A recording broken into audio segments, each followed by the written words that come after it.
তোমরা তো জানোই যে শাক খুব উপকারী। শাকের উপকার যে কত সেটা সবাই ভালো করে জানো। তাই আজ এমন কয়েকটি শাকের রেসিপি তোমাদের সাথে শেয়ার করব। শাক পেলেই সবাই গরম গরম ভাত এক থালা খেয়ে নিতে পারে। বলা যেতে পারে এক পদেই বাজিমাত। আর যদি থাকে এই রকম টাটকা শাক, আশা করি সকলের ভালো লাগবে। নমস্কার বন্ধুরা, স্মৃতিস রান্নাবান্না উইথ ব্লগ চ্যানেলে নতুন নতুন রেসিপির সাথে সবাইকে জানাই স্বাগত। আজ প্রথমে যে শাকটি রান্না করব সেটা হচ্ছে ইলিশ মাছের মাথা দিয়ে পালং শাক। ভালো করে ধুয়ে শাকগুলোকে কুচি কুচি করে কেটে নেব। এর মধ্যে দিয়ে দেব আলু আর মিষ্টি কুমড়ো। কড়াইতে তেল দিয়ে নুন হলুদ মাখা ইলিশ মাছের মাথাটা ভালো করে ভেজে নেব। এবারে ওই তেলে শুকনো লঙ্কা পাঁচফোড়ন দিয়ে ভালো করে ভেজে নিতে হবে। যখন ফোড়নের গন্ধ বেরোবে দেব আলু আর মিষ্টি কুমড়ো।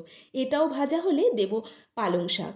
নেড়ে চেড়ে জিরে গুঁড়ো ধনে গুঁড়ো হলুদ আদা বাটা লবণ দিয়ে কষিয়ে নেব।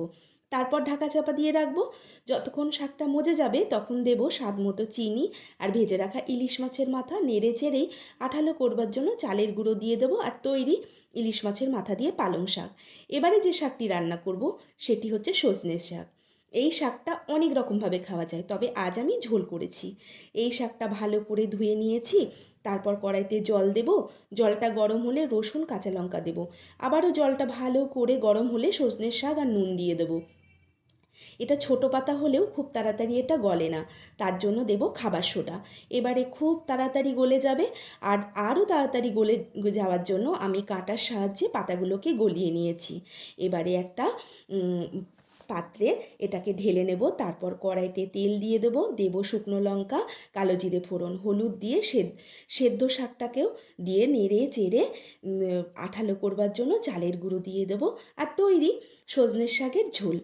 এরপর যে শাকটি হলো সেটি হলো ছেচির শাক। এই শাকটি খেতেও খুব সুন্দর, তবে আমি এটা আরও ভালো লাগার জন্য চিংড়ি মাছ দিয়েই রান্না করেছি। ভালো করে ধুয়ে কেটে বেছে ছোট ছোট করে কুচি কুচি করে নিয়েছি। এবারে চিংড়ি মাছগুলোকে নুন হলুদ দিয়ে মেখে কড়াইতে তেল দিয়ে দেবো। তেলের মধ্যে দেব শুকনো আর কাঁচা লঙ্কা কালো জিরে চিংড়ি মাছ আর রসুন দিয়ে ভালো করে ভেজে নেব।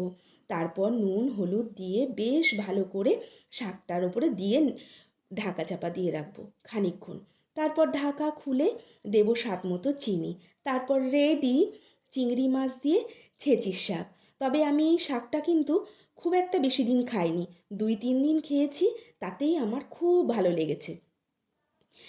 আর শাকটা এত সুন্দর খেতে কি বলবো, তোমরাও একবার এইভাবে রান্না করে দেখবে। শেষ যে শাকটি রান্না করে দেখাবো সেটি হলো ইলিশ মাছের মাথা দিয়ে কচুর শাক। এই শাকটা এত ভালো যে সবারই জানা। এই বিষয় নিয়ে আমি কিছু বলতে চাই না।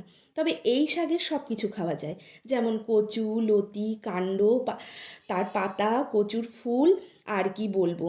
তবে আজ আমি ইলিশ মাছের মাথা দিয়েই বানিয়েছি। প্রথমে পাতাগুলোকে কেটে জলে নুন হলুদ দিয়ে সেদ্ধ করে নেব।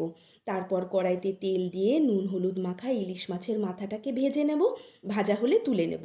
ওই তেলে দেব শুকনো লঙ্কা কালো জিরে আর বেটে রাখা সর্ষে। ভালো করে নেড়ে চেড়ে হলুদ লঙ্কার গুঁড়ো লবণ চিনি দিয়ে ভালো করে কষিয়ে নিতে হবে।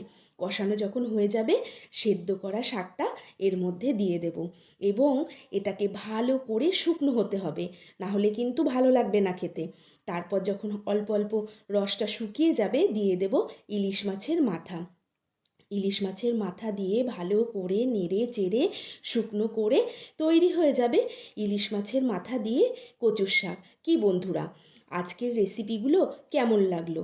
যদিও বা শাকের রেসিপি অনেকের ভালো লাগে, আবার অনেকের ভালো লাগে না। আজ আসি, আবার দেখা হবে নতুন কোনো রেসিপি নিয়ে।